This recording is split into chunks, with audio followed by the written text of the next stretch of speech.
Shanti, Shanti, Shanti.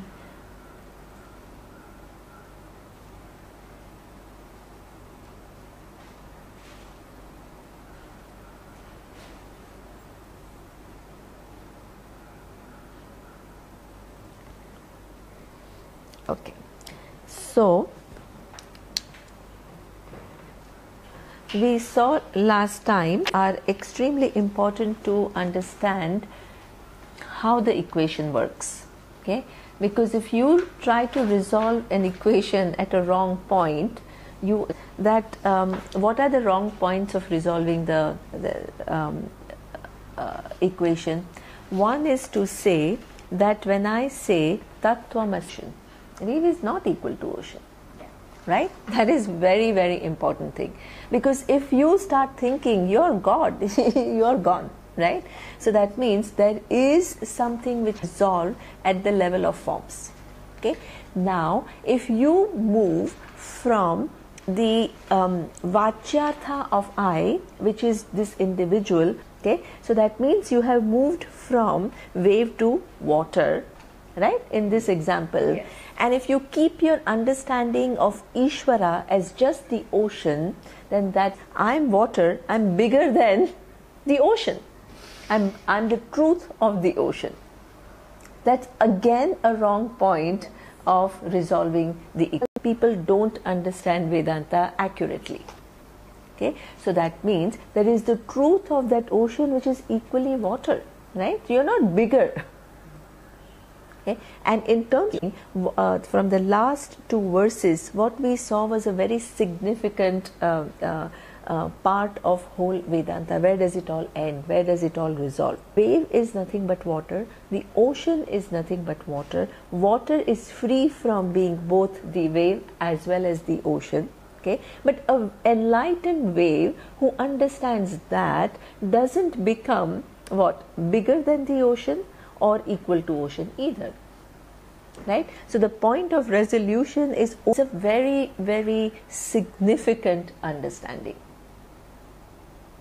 Okay? If you don't get it right, you enter into an imaginary, because from there comes so many of these, it's not something, it is so common. When I listen to people talking about Vedanta, the minute they think that then I will have all kinds of special powers.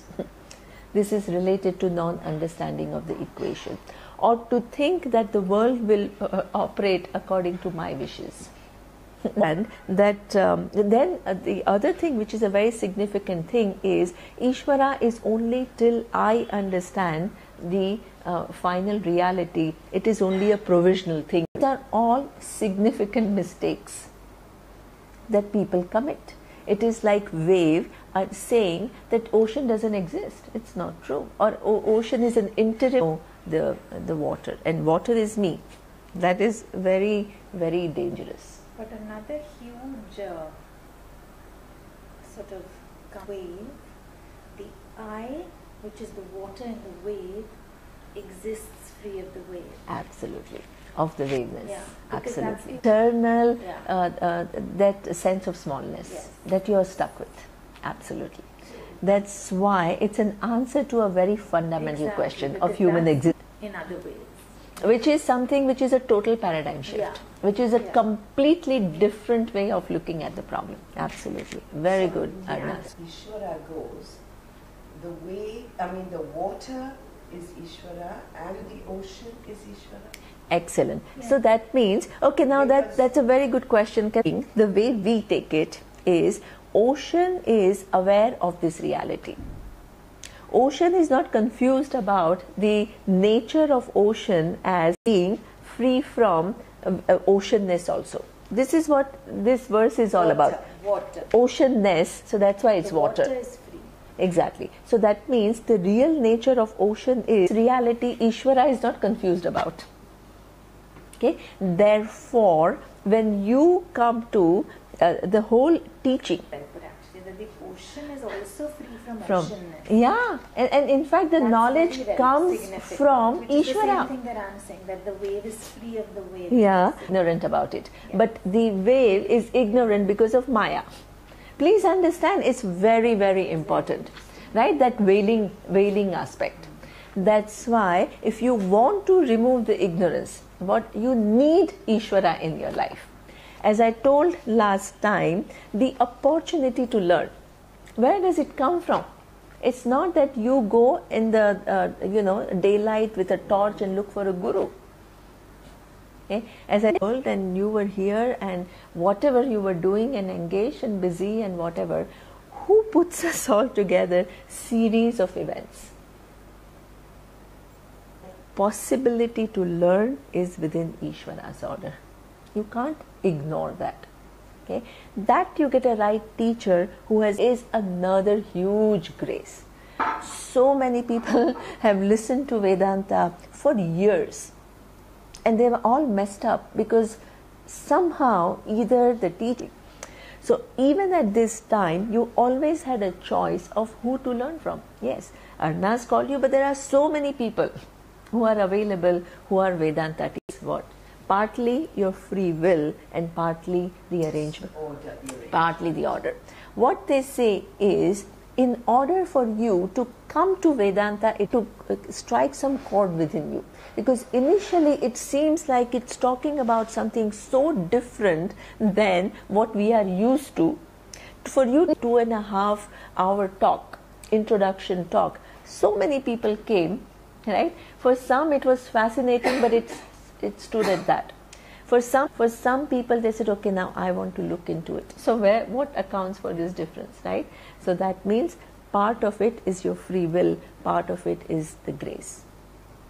Okay, and where is the teaching coming from? In Brahma Sutra, it is analyzed, where is the source of teaching?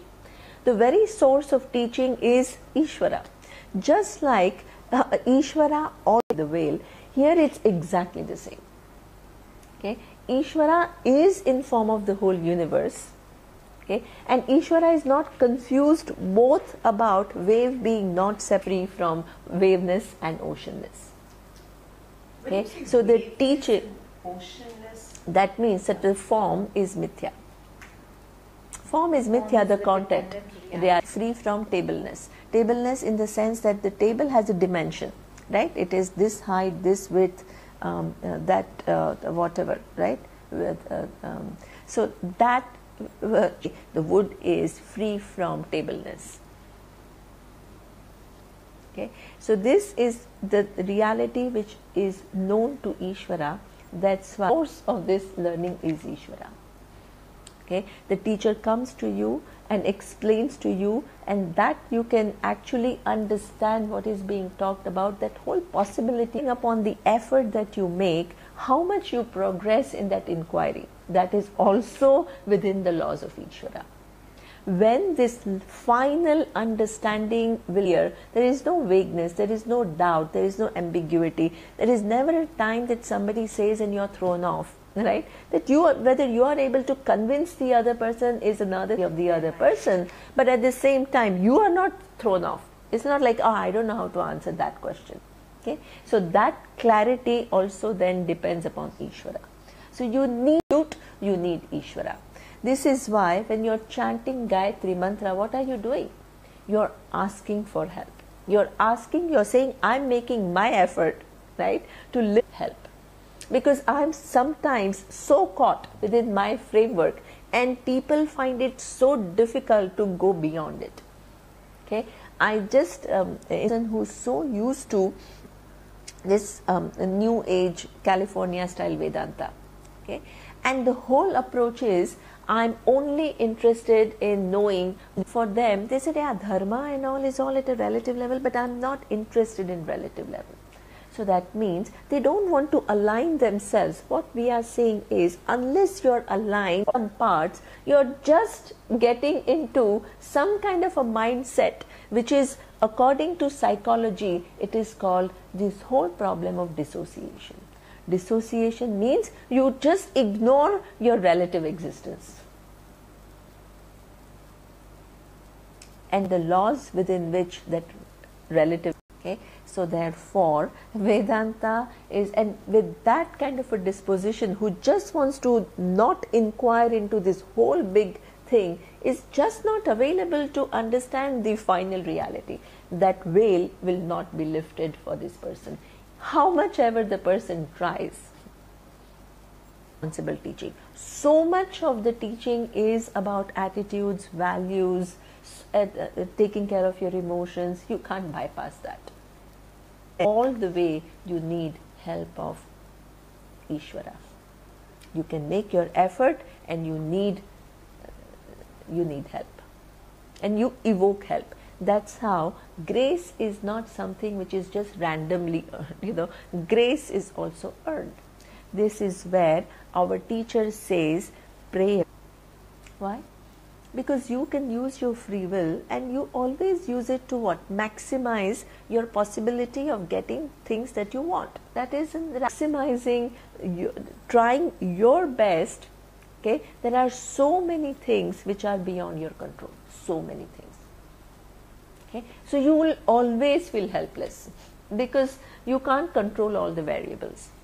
Now, how do you convert this helplessness from being help of prayer?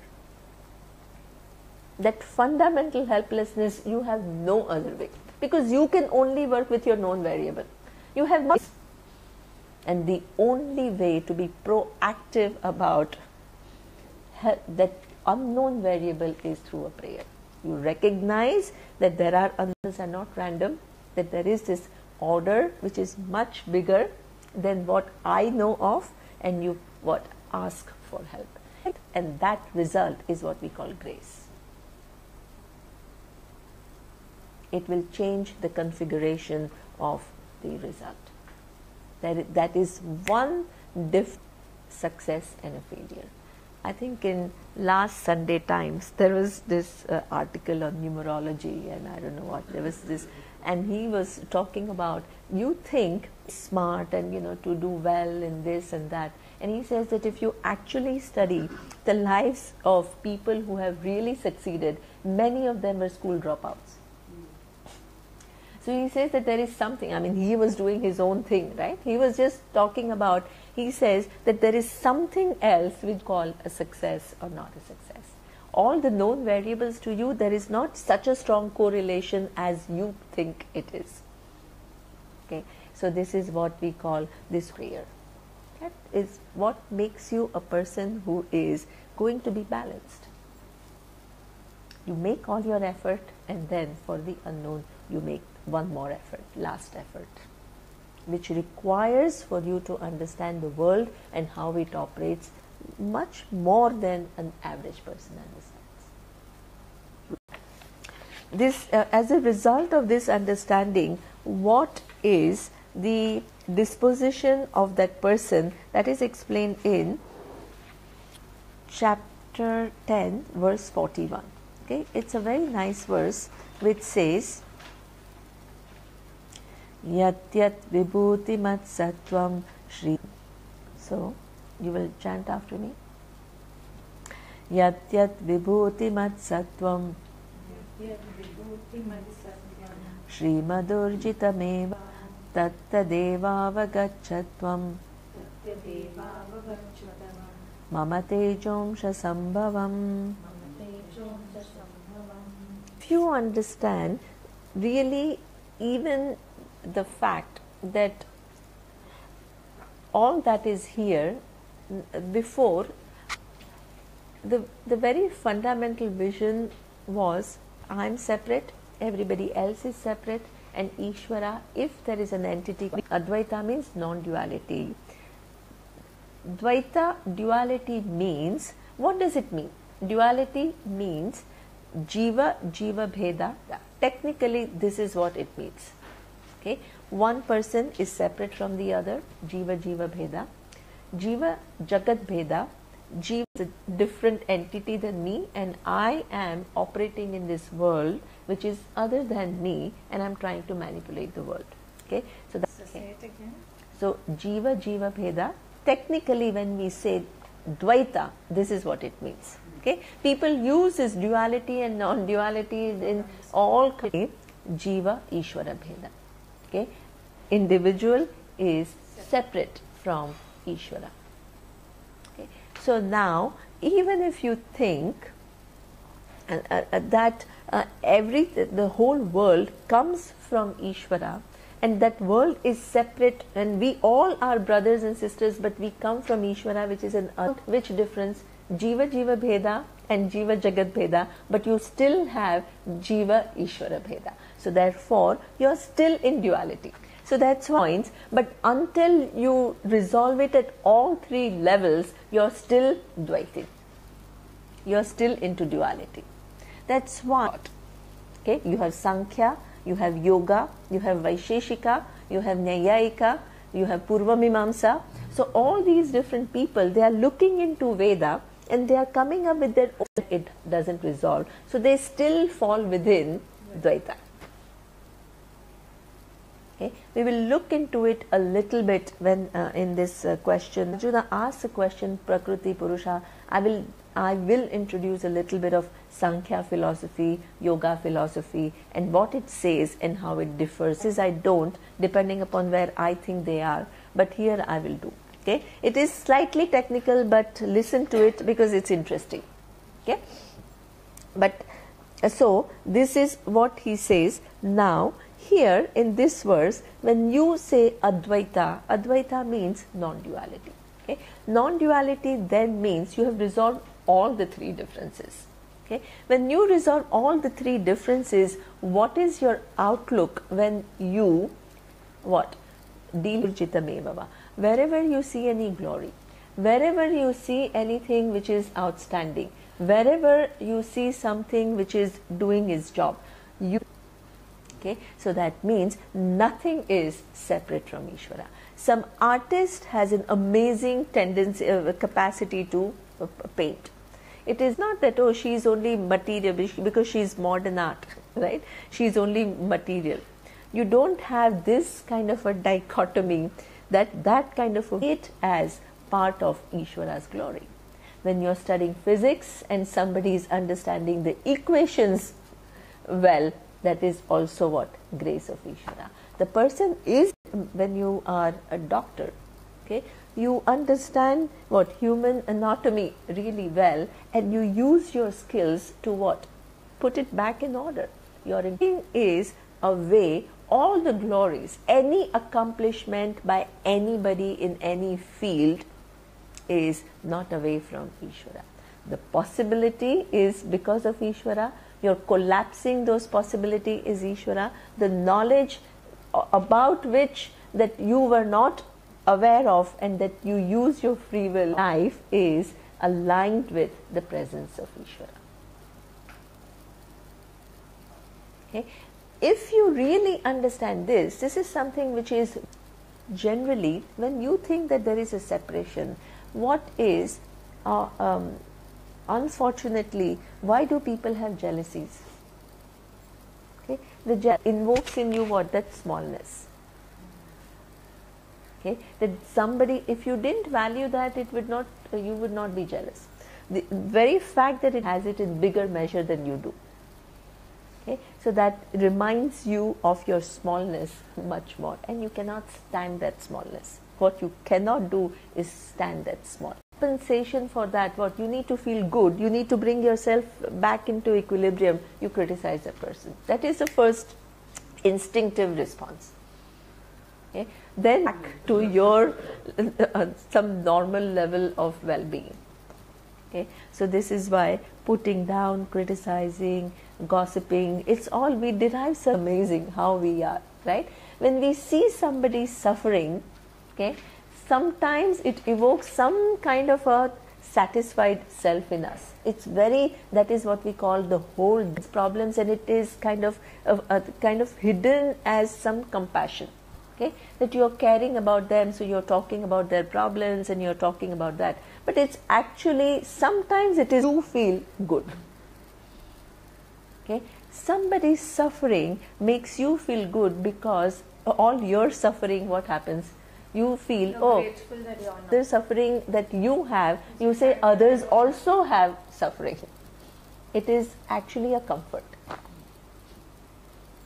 Okay, but it is compassion, right? That you care for people. Oh, look what happened to this, what happened to this. Sometimes you really care. Okay, one good measure to see whether you are really compassionate or is just kind of a self-comforting thought for you is, if you are really caring, you will offer in one way or the other something for that person. What to make that person see that you are with that person, whatever it may be. That little act. It doesn't have to be that's your check. Are you just kind of, releasing your own things, or you care for the other person?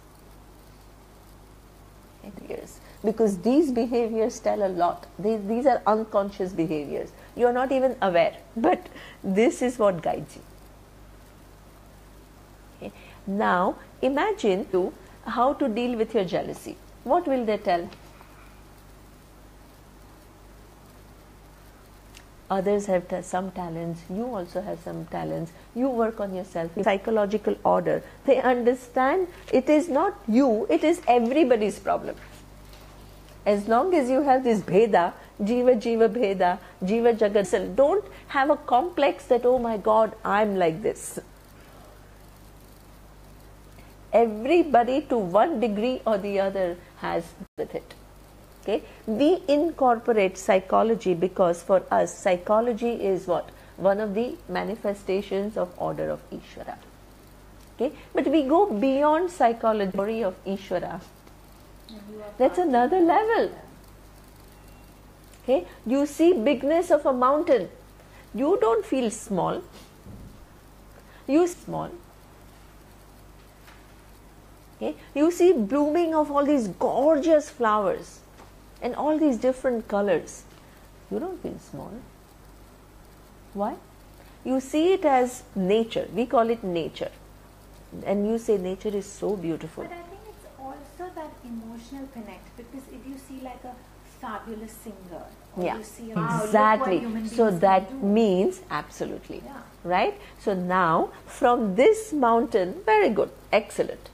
Right? So now, very good. So mount nature, it doesn't invoke that beauty or greatness, does not invoke in you smallness. Now let's come to human beings. Okay? As Arna says, not every, that's not a but exactly, exactly. When we talked, yeah, it is too cold, really it is. Now, clean. What Roshni is saying is so true, that but another physicist might. There was this whole very nice movie, no, Amadeus, Mozart. When we listen to guy, Salieri. yeah, the whole life was consumed by that. Jealousy.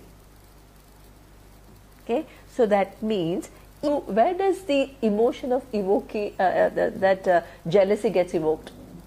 Competition. It's only at the level of competition. Okay? Then convert, right? If I begin to see in Einstein that amazing genius, which is manifestation of Ishvara, I have a very proper relation. Do it with reference to Einstein and Picasso and Monet and all kinds of thing. I also can do it with what? You bring it back to people who are smallness that I get, I can convert by bringing in the knowledge of Ishvara, which is based on reality. It is not based on my imagination.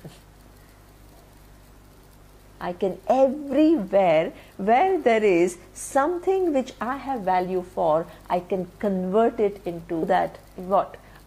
I have changed that whole thing of my smallness to what? Seeing the presence of Ishvara everywhere. I have realigned my thinking in keeping with what is, and got rid of this smallness with which I view the world. To your everyday life. Exactly. That is what we say, bring Ishvara into your everyday life. Otherwise people say, now Ishvara is living my day-to-day life. This is what it means. It means that everything is there. Okay? Any glory that you see, anything, any person who can do something more, whether it is more than you or really way above you, much more, right? With whom you have no competition. But everything is what? Part of glory of Ishvara. That is a very When Vedanta talks about, it incorporates psychology, but it goes much deeper. It goes one step deeper than psychology. Some talent, the other person has the other talent, so you focus on your talent. Yeah, that I'm is guessing it's a resolution at a one level, exactly, but not at all. not at all at a different level. Here is a resolution at a now, as I said, now Carl Jung, he had a problem that you can't attribute only glories to Ishvara. You also have to what? Every problem that is there, that what is the source? Right? That also is manifesting, which is, now imagine your attitude towards that problem. Okay, before what happens is what? Why the first feeling is, yeah, it's my problem, why me, blaming the world, blaming oneself, challenge. You load yourself. It's inevitable. Because it's almost like you versus the world. You and constantly on a guard. So every challenge becomes not only a challenge which is external to which you need to respond to, it loads you. Order of Ishvara, you try to evoke the right order, which is the one which is what at stake here, and you intervene within that order. So therefore, this is what we say. When you understand Ishvara as everything, it does not mean that all your sadness is all of a sudden going to go away. All your fears are going to go away, but you understand that every fear that you have operates within what? Exactly. So you deal with that problem, because Ishvara not only gives you a problem, it also gives you solutions. So you then say, what is the solution given this problem? Okay. So you are very proactive, and having done everything that you can to analyze that problem, you ask for help and say, please help me to solve this problem. Okay. This is how you live your life, amount of composure. And it's working, it's resolving things. It's not resolving things at disappearance of those challenges. It is the source of problem, and do what needs to be done, and don't take on the burdens that we generally take on. Okay. So this is where is what your whole life is aligned with the presence of Ishvara. Okay. Of objectivity is, right, if there was a rope and if you saw a snake, then it is you're called subjective. Okay. And because where our normal definition of objectivity ends. Okay. According to Vedanta, the real objectivity, even at an empirical level, resolves not only at rope, but what? Atoms, particles, and intelligence. So it stretches your very definition of what is objective. In my day-to-day living, in my decision making, I am not objective.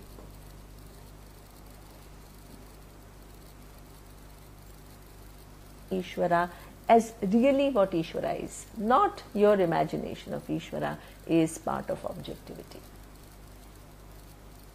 Okay, based on teaching of Vedanta. And also then, as Gopi says, Ishvara, you can this problem, and also recognize. Imagine that there are two strings, and you tight, and you tight, and you tight, and you have about 25 knots, all the knots.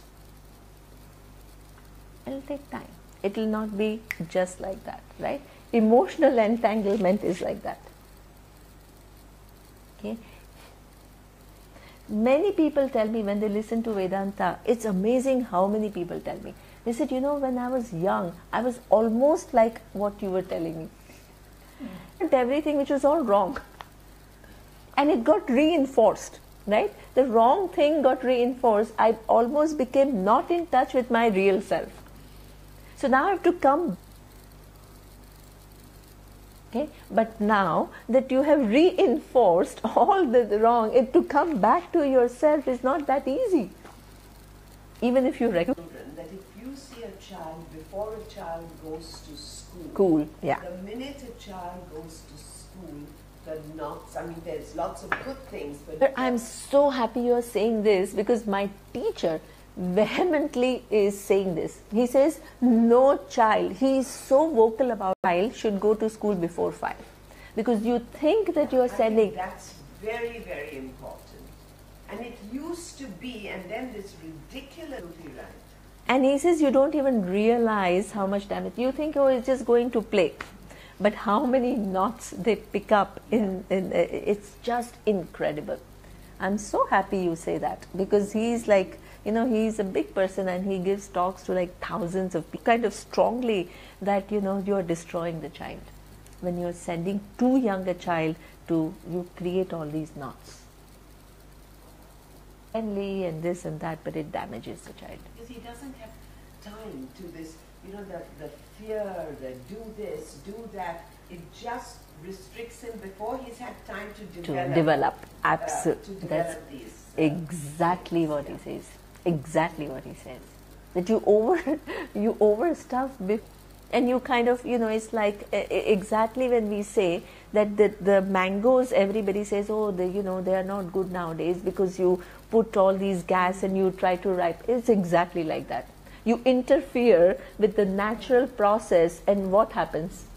You create not a very good product. It's exactly, human brain is like that. A bit faster than what it should, you create this whole thing. Okay.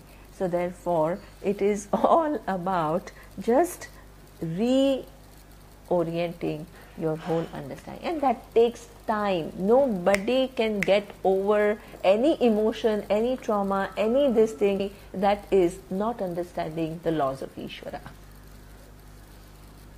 So that means you need to learn to guide your life, right, intelligently, navigate your life within the laws. Do what needs to be done, and at the same time be patient. Okay, so this is the whole attitude. Okay, now the next verse, which is chapter 11, verse 55, it then says, in all these different things, it says one thing. Okay, that again, okay, so mat karma krut mat paramaha mad bhakta sanga varjitaha nirvaira sarva bhuteshu yasamameti pandava. So here he says, if you really understand what Vedanta is saying, even at an empirical, your daily life change. Here he says, mat karma krit. Mat karma krit means, unfortunately, when people just translate actions and offer them to me, what does it mean? Okay, so these are the problems with Gita. If you don't have just, then what does it mean? It remains empty. What does it mean to do action for Ishvara? Because Ishvara doesn't need your action. Okay, so it means you are aware of laws of dharma and laws of karma. You're in touch with Ishvara. Okay, your actions, when this is one thing which is very lot of discussion on ethics. A lot of people talk about ethics. What is ethics? What are values? How to live your life of values? And then there is this convergence, but there is one very fundamental difference. Okay? One fundamental difference is that ethics, when I choose an action, I have to be responsible. Okay? This is how the basic view of ethics is. Okay? The basic view is a law of dharma. It operates. Just like there are laws that govern is one of the laws. And the only place where the presence of this law is recognized is in your buddhi. Being comes with that understanding. It's an intuitive understanding of laws that exist in the universe. Choice whether to what? Go along with this or do something differently. So that means ethical life is understanding those laws accurately and aligning your life to it, aligning your decision making to those laws. This is a very fundamental difference. Okay? So therefore, that's why even if the laws are relative, don't use the relativity to what? To suit yourself. Why? Because the laws, you can't fool the laws. When you do that, you still have to what? Pay the price for it. So it is in your interest to what? Understand the dynamics of that relativity, how it works accurately. So you don't do something to laws. Even if you do that, what? Laws will continue to operate and you still have to pay for it. But this creates a lot of fear. No, it is just like if on a sea, you need to understand how sea works. There is no fear, right? If you don't understand, imagine, there are some winds and sometimes there is a high tide, sometimes the wave operates. Will you be a good the person who will navigate? Anything that you need to, wherever you need to navigate, you need to understand the laws. And then what? Live your life intelligently. In nowhere you can spaceship. You need to understand how that atmosphere is, how it will work, how much oxygen is there. You need to prepare for food. You need to understand what is there, and wherever you are living, life, you come here, right? And you have to live 100 years or whatever the life is. If you're totally oblivious to certain things which exist, then what? You are not living an intelligent life. But if you understand this is how things are and you navigate your life, it's always you're going in right direction. Even if you're not perfect, this is why you need to expose yourself. There is no perfection. There is no perfection, but at least you try. There is no complete right. There is no total complete, because But in a way what we are saying is that sometimes, even though you know inside that this is the complete right, yeah, and that is the burden or the fear that you carry, knowing full well in your heart that this is right, but right, and I'm going to pay for it in whatever way. That is the burden you carry. See, this is why, Gopi, what Upanishads recognize that. They say that every human being, fundamental things, guilt and hurt. Every human being. There is no human being who is free from it. Okay? Guilt for things that I should have done and I didn't do. Okay? That is the law's feedback. You can't avoid it to you about nature of your action. Okay? And hurt is what? About somebody else's action. This person did this to me, which I thought I did not deserve. Okay? Or this person should have done this to me and that person didn't do it. Okay? So guilt and hurt are the two very fundamental things that without exception every human being has. Okay? So therefore there are only 2 points of view. One is psychology. Learning is based on this. Unfortunately. You invoke guilt and hurt. Yeah, you actually, our whole method of teaching, you teach kids a lesson. It's frightening. When you lesson, because when that person did not do this, what you need to punish, right, in order to correct this behavior. The only way we have learnt is what? The child, whether the child learns right or wrong, that's another thing, another story, but the child picks up, in addition to that confusion, because of the fear, maybe the child will behave slightly differently, but you have created one whole big. And this is why all these years and years of pent up emotions, right? They will all start surfacing when you're an adult. And that's when things will all go haywire. No, but you're saying there should be somebody to so tell that means if you have to intervene, in what way to intervene, not to create fears, but to make the person aware of things, is something. 2 examples of my childhood, they've stuck with me like forever. Okay, so 2 things I'm going to tell you. I generally don't tell. When you're a child, you are not used to just keeping everything in order, so you just throw clothes, and it's like your room is a mess. Things are just lying there and all. So generally, parents come, and my grandmother came to me one day, and she told me, she didn't reprimand me. She didn't say, "What is this? This is a mess," or whatever.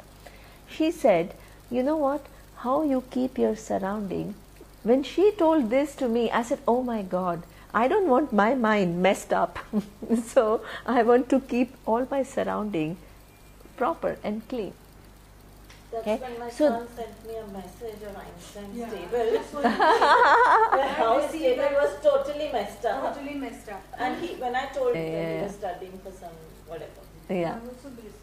And he sent me a WhatsApp of the Einstein table. And which totally is full messed of- up. Yeah, exactly. he So says, that it struck me because I mean, struck okay, me also. yeah, It is exactly. actually- It is. How you keep your surrounding has a lot to do with how you feel.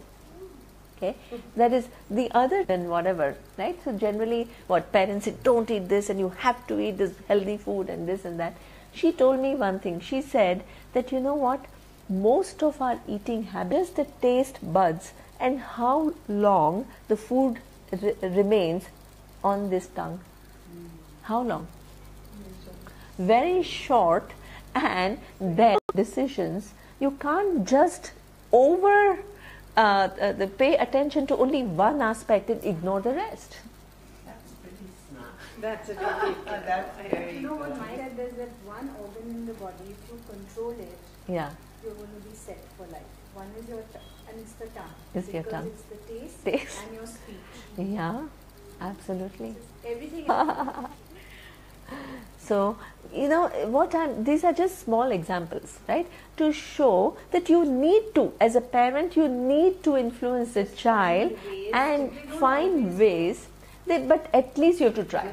See, you can't start with, exactly. So you can't start by telling yourself that this doesn't work, I have to, these are some of the messages we kind of tell ourselves. We don't even give our best of finding creative ways. And it has to be done, see, because already a pattern has emerged. All of a sudden you decide to change. So that means it all has to be done at a young age. How you educate, how you influence, how you make the child aligned is something which you can't do when the child has already become 15 or 17, right?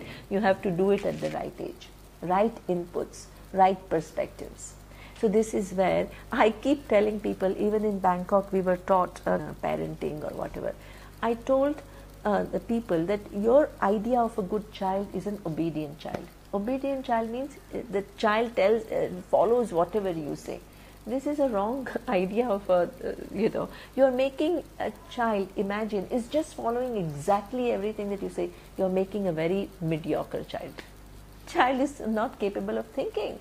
Child is not able to make decisions, and life is all about making decisions. How well are you equipping child to follow all of them and put a lot of pressure on following what you want, and without even questioning yourself whether all your there's a lot of problem with that. Okay, so therefore I said, if you want to raise a good child from young age, you have to how to make decisions and how to incorporate many different things in their decision making. Because generally our tendency is, I like this and therefore I want it. Okay, if you can make the child understand so many, assessing situations not only from one, at the simplest of the simple level, for that age you have made a very responsible human being. But it has to be done early. Ask questions. Yeah, okay, this is what you think. What are the other ways of looking at it? Can you, it's develop the brain rather than giving orders. Developing the brain is something which is a very delicate process. Just top down. Make the child think, discover, ask questions, curiosity. All this is something that one needs to pay attention to. Okay? So therefore, mat karma krut also then means that when it is a delicate process. Ethical, exactly. You're good, you're ethical. You need, this is why Vedanta is highly subtle. It makes you see the dimensions of that dharma. Makes it far more intricate than just your normal, oh, I haven't cheated. That's what, we are all good, generally good human beings, right? We don't go and cheat, we don't, true, largely true, but you have to become far more subtle. And you have to begin to change at a subtler level. So you said that in the West, ethics relies only on doesn't take all this into consideration. It is good. It's good to be responsible, right? But it is a different way of looking at dharma, right? So mat karma krut. This is why there is mat karma krut. Mat karma krut. Okay. Mat paramaha is what is the ultimate goal in one's life. Mat paramaha means moksha is what? Your freedom. This is the ultimate goal, but that freedom comes by knowing an equation between what? I and Ishvara. Okay? So you cannot, Vedanta teaching is not only about the Tvampada, it is also about Tatpada. Otherwise, again, a lot of these modern people and I am awareness. There is a total ignorance about Tatpada. Okay? And that is partial looking into on what? Wave and water. The wave does not understand the entity ocean at all. That is dangerous. That is, you're not in touch with truth. Because truth means whatever it is, I need to see it as it is. I don't create realities. I have to what? Realities. Okay. So therefore, it is the final truth that I'm searching. Okay. In that search of truth, there is very much presence of Ishvara. That create your own reality then is a wrong. It's a wrong statement. It only means, yeah, that say it all the time. It only means, if you really look at it from this perspective, it only means that the laws of karma apply. So the minute you collapse a choice, when you say you have a free will, the minute you choose, then yours will then give you the result. So in that sense, you say that based on your choice, the result will be given to you. So you create your own reality. But it doesn't mean, exactly. It's very limited. It's yeah. We don't take that second. You think that you Or actually... You can think of it like you create your own reality that exists. Because your layers of Maya are really what make your reality. That's true. But we don't say But- that the but- average person, I mean all of us, when we say, oh, you create your own reality, we are confining. We are meaning that you are responsible and you will face the Only. consequences. You make your of choice. it. See, no, Arnaz, I will tell you, because what she's saying is very right. I have seen people, exactly, right? Let's see where the difference is. Okay, what Veda is talking about, there is a cause and effect relationship, and as a result, when this body goes, right, you have your whole sanchita karma, the whole big set of pool of karma, from which a given set will come and give you another body, okay, which is what we call prarabdha karma. Okay? And that is something which you don't decide. It is something which is like the laws. The laws will decide which other group will come and give you what body. New age people, they use this knowledge, they create, this is a very common thing. Okay, people come to me and they ask me, this is how I know. Okay, people say that you almost, somebody comes, I don't know who comes, and you decide and you agree to have that birth and that circumstances, as though you create a contract with somebody. This is their own creation. So this is what they said, you create your own reality, means you, as though somebody is like you and I and Arna's consulting. Arna says, okay Nima, now what is the next birth, and these are, we both decide together, this is the birth I'm going to have, and I have agreed to it and I decide to go. This is not at all what Vedas are talking about. So that means based on one thing they have created their own story. So that's why when people go through difficult time, they come to me and they say, but why did I agree to have? Okay, so that means the things that are there are all convoluted. Ideas get distorted. And that gives an illusion of I choose my life. I don't. Yeah, when we say, so often we say, if you want to be happy, if you Tent, exactly. Laws may prevent. Yeah, but thinking Yes. that it's the absolute and only is where the problem we're in total control. It's This not is a fact. not a fact. That's why Vedanta is what? Not some things which sound good. Everybody likes to control things. When you are told you are in total control, it feels good, but it's not reality.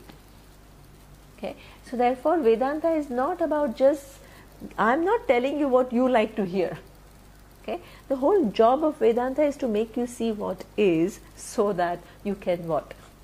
Give up your notions and live. It's removing veils rather than giving advice. It's not giving an advice. That's only clarity for better alignment. Yeah, clarity for better alignment. Absolutely. Okay, so this is where this mat parama means that you cannot, what? The whole pursuit of moksha becomes a fantasy. Okay, now what are the next things that we will see? Mad bhaktaha sangha varjitaha. What is a devotee? That is something which is mad bhaktaha. Bhakta means a devotee. Generally, our understanding of who is bhakta is what? Depending upon how many times you go to temple, how many bhajans you sing. Here it's totally different. Okay? If you understand the totality of what Ishvara is, and as Arna says, you align your life in keep, you are a devotee. Any relationship, when if I want to relate to you, Sumi, the extent to which I can relate to you depends upon how well I know you. What Sumi is, then how effective is my relationship with you? No. So in any relationship, you need to, you have to have a proper understanding of what that other entity is. You can't operate from your partial or non-understanding of that entity. So therefore, relating to what Ishvara is and relate to that. Because if you don't, then you get into problems. People say so often, oh, I prayed so hard, but this thing didn't happen according to my wish. So that means then you have one more enemy, which is Ishvara. That I did so much, and it's still things didn't happen my way. So that means in that statement, your understanding of Ishvara is what? Something which is an entity, which has all the powers, which has all the knowledge, and you asking for help to this entity, the entity can give that help and doesn't give that help. So you are you are cross, you are upset with that entity. So that means what choice do you have? When we talk about is not that uncle sitting somewhere. Okay? It is that intelligence which governs the whole universe. And even that intelligence cannot go beyond its own laws. Cannot change.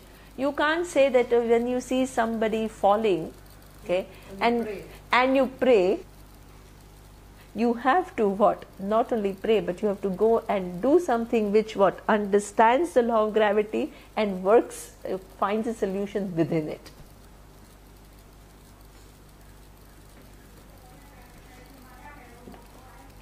So this is what we say, Mad Bhaktaha. And then navigate your life accordingly.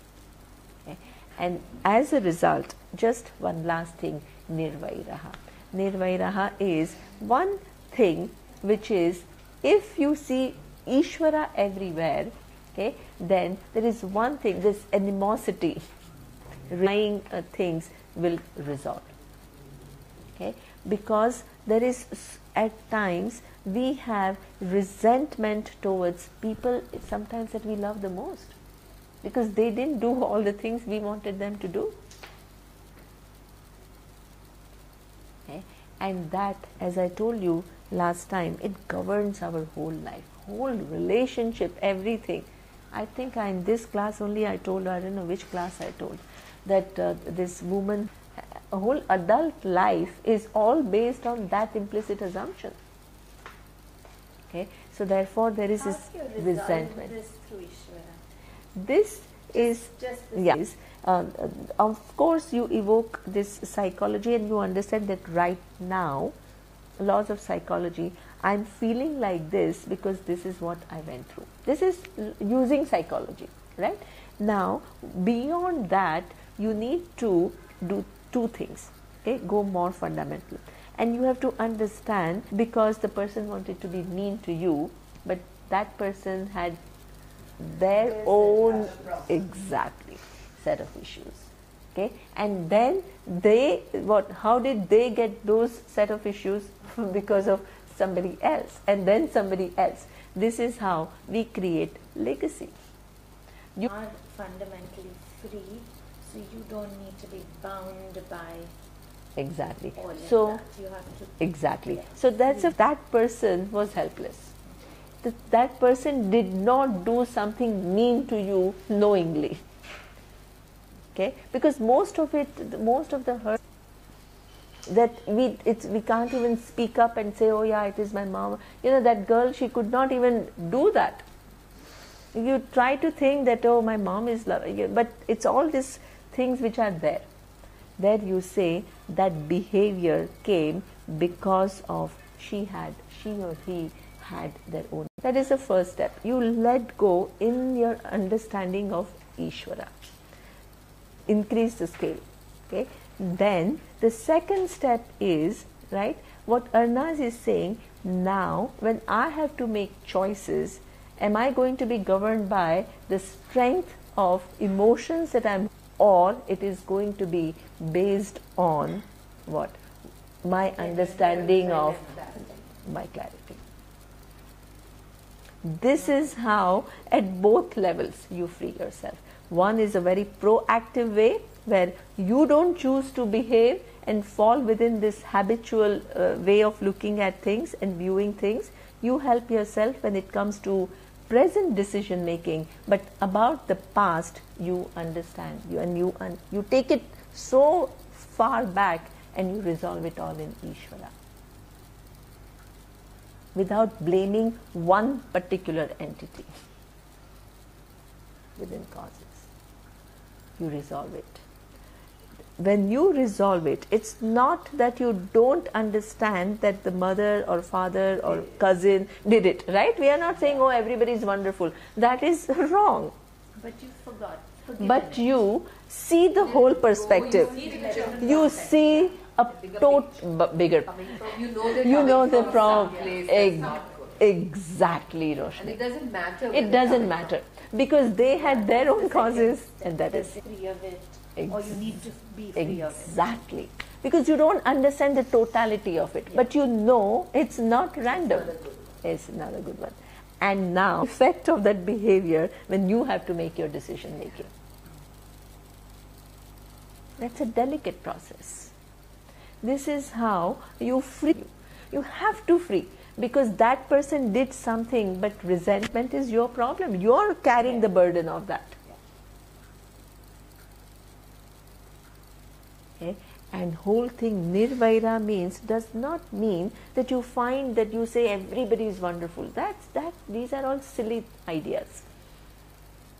You understand the laws and change the very perspective. But exactly, you're free from that. You're free from that resentment. Free yourself from that resentment delicately. where you are just, when you live your life, you are a free, fresh person.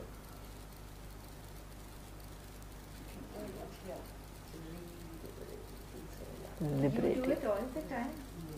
Melly's always complaining that Saka can't see the reality of meanness or badness or whatever in anybody. Oh my When it God. happens to you, to free yourself, I think is not easy. It's not easy, but you need to. What choice? Om Purnamadav Purnamidam Purnat Purnamudachyate Purnasya Purnamadaya Purnameva Vashishyate. Om Shanti Shanti Shanti. Om Shri Gurubhyo Namaha. Harihi Om.